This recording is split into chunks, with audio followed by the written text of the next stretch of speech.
Chers amis, soyez les bienvenus à cette série intitulée Un livre sur l'avenir.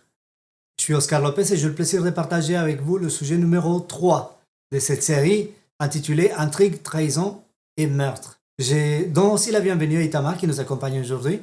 Bonjour et bienvenue à tous et c'est un plaisir de partager encore une fois une autre vidéo avec vous. Je remercie aussi nos amis de Veritas Cretra qui nous aident avec ces vidéos, aussi dans la logistique. Un petit coucou à Nico, notre régisseur, à Eden qui fait aussi les montages, donc la post-production. En tout cas, merci à tous pour les efforts fournis. Vous savez, créer des matériels, du contenu de qualité, ça prend du temps, ça demande des investissements importants et surtout des efforts importants. On le fait avec grand plaisir pour vous. Et si vous appréciez en fait ces sujets, n'hésitez pas à vous souscrire à la chaîne et surtout à nous donner un like et partager avec vos amis et vos proches.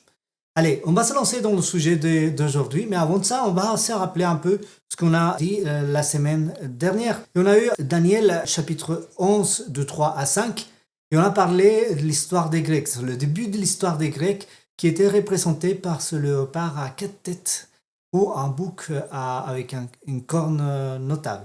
Et aussi avec la statue qui avait la poitrine et les jambes, en tout cas les cuisses en bronze. Oui, tout à fait.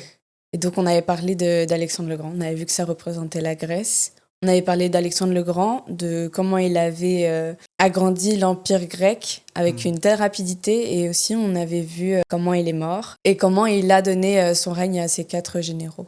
Oui, en réalité, il l'a pas vraiment donné. Il l'a pas vraiment donné, oui. Il était mourant, il était en train de mourir et on lui a posé la question, qui va être ton successeur? Et il a dit le plus fort. Et en faisant ça, avec cette phrase, il a déclenché une guerre civile à l'intérieur de l'empire grec, l'empire qui venait de fonder.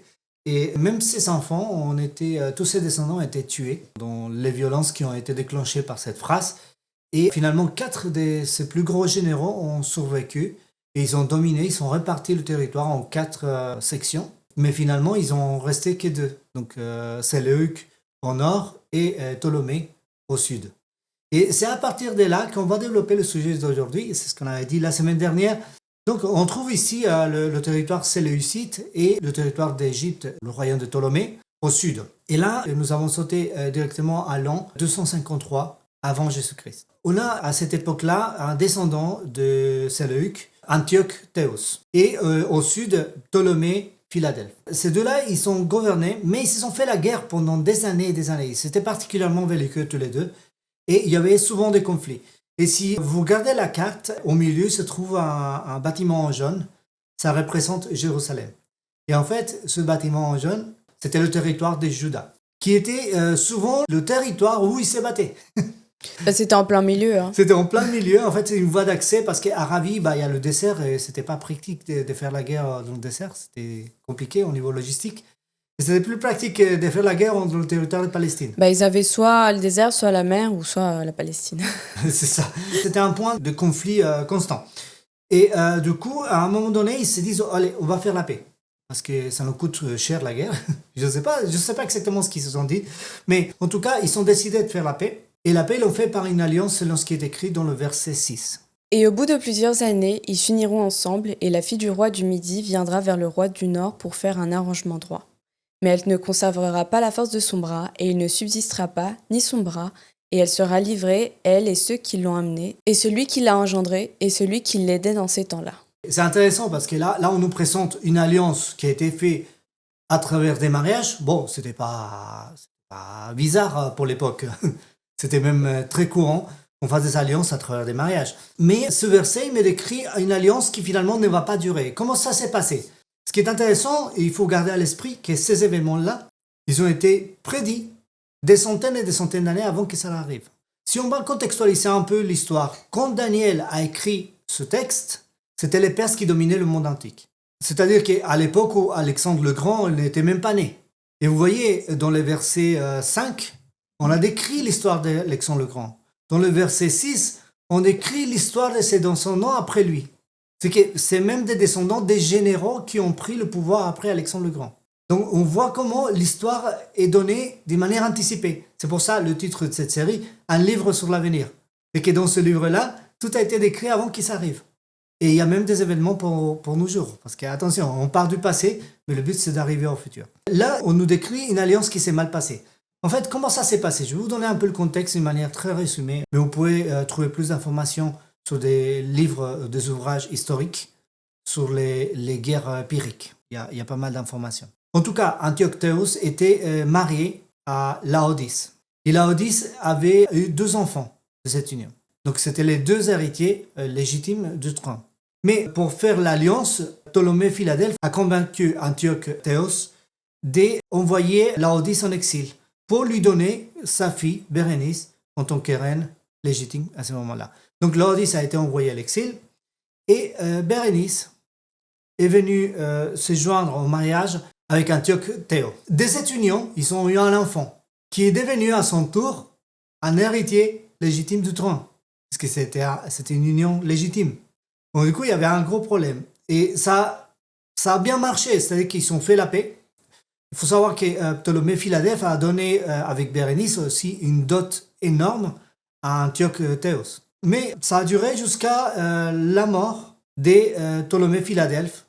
Et c'est à cette époque-là qu'Antioche Théos a décidé de rétablir en fait sa reine légitime au trône et a envoyé Bérénice et son fils en exil. Et en fait, tout ça aurait pu bien se passer, sauf que Laodice était un peu agacé. Il s'est dit, mais lui, il est instable. Qu'est-ce qu'il va faire? Est-ce qu'il va encore me faire le coup et me renvoyer encore en exil? Donc, elle a décidé de prendre les choses en main et de s'assurer que cela ne se reproduirait pas. Il l'a fait par un moyen très simple. Qu'est-ce qu'il a fait, Itala? La petite coupe, le petit vin, la petite coupe. La petite coupe magique des Grecs. C'est pour ça le titre du sujet d'aujourd'hui. Il y a les intrigues, les trahisons, les meurtres. C'était pas glorieux. Hein. Et en fait, Antioche est assassiné par ordre de Bérénice. Il est empoisonné. Et ça ne s'arrête pas là. Parce que, attention, le verset, il nous dit d'une manière anticipée, celle qui a été donnée en mariage pour le pacte de paix allait être vaincue. Elle allait être retirée et allait mourir. Déjà, celui qui l'a engendré, c'est Ptolémée Philadelphe qui est mort pour d'autres raisons, mais il est mort. Mais aussi tous ceux qui étaient avec elle, et y compris son fils. Parce qu'en fait, Laodice a ordonné l'assassinat de Bérénice, son fils, et tout le groupe qui l'accompagnait, et tous ceux qui étaient fidèles, parmi les Séleucites qui étaient fidèles à Bérénice, ont été aussi assassinés. Voilà comment ça se terminait. C'est un peu mauvais, hein. C'est un peu gore le sujet d'aujourd'hui. Il y a plein de sang. Et c'est vrai que la vie des Grecs était vraiment très tourmentée. Et ensuite, le verset 7 à 9 qui nous dit « Mais d'un rejeton de ses racines se lèvera à sa place un homme, et il viendra à l'armée, et il entrera dans la forteresse du roi du Nord. Et il agira contre eux, et se montrera puissant. Et même il amènera captifs en Égypte leurs dieux et leurs princes, avec leurs objets précieux, l'argent et l'or, et il subsistera plus d'années que le roi du Nord. Et celui-ci viendra dans le royaume du roi du Midi, et il retournera dans son pays. » Bon, c'est très bien. N'oubliez pas que c'est une prédiction avant que ces événements arrivent. Et qu'est-ce qui s'est passé en réalité? Il y a un rejeton de ses racines. Qui sont les racines de Bérénice? Son frère, sa famille. En fait, les racines, c'est son père. Et un rejeton de son père, c'est qui? C'est son fils. C'est-à-dire que le frère de Bérénice va monter sur le trône. C'est Ptolémée et Bergète. En fait, on va voir que ce titre est donné après. Donc, Ptolémée s'élève. Et qu'est-ce qu'il va faire? Il va venger l'assassinat de sa sœur, ce neveu, et tous les nobles qui l'ont accompagné en Séleuce. Et en fait, il ne va même pas y avoir de vraies guerres, de vrais combats, puisqu'en réalité, ce qui va se passer, c'est que Ptolémée va assassiner, va tuer Bérénice pour ses actions. Et son fils, Séleuco Callinicos, qui gouvernait, il va fuir. Hein. Il va fuir au-delà de Babylone, et Ptolémée va faire avancer ses troupes vers Séleuce. Il va dominer une grande partie du territoire. Finalement, Séleuco Callinicos, il va fuir en exil, et c'est dans cette situation-là que Ptolémée va étendre le territoire du royaume du Sud. Voilà comment ça s'est passé. L'histoire ne s'arrête pas là parce qu'il nous parle des dieux qui vont être amenés captifs. C'est quoi cette histoire? L'histoire nous raconte qu'en Égypte, il a eu des révoltes et ils ont commencé à mettre à feu et à sang les villes. Et Ptolémée a été informé. Donc il a décidé de rentrer en Égypte pour assurer la sécurité de son royaume. Mais ce qui s'est passé, c'est qu'avant de quitter, il a pillé le royaume Séleucide et il a enlevé énormément d'argent, d'or et aussi des objets religieux, donc des statuettes de dieux, y compris des statuettes qui avaient été volées en Égypte par un conquérant séleucide et qu'il a ramenées en Égypte de retour.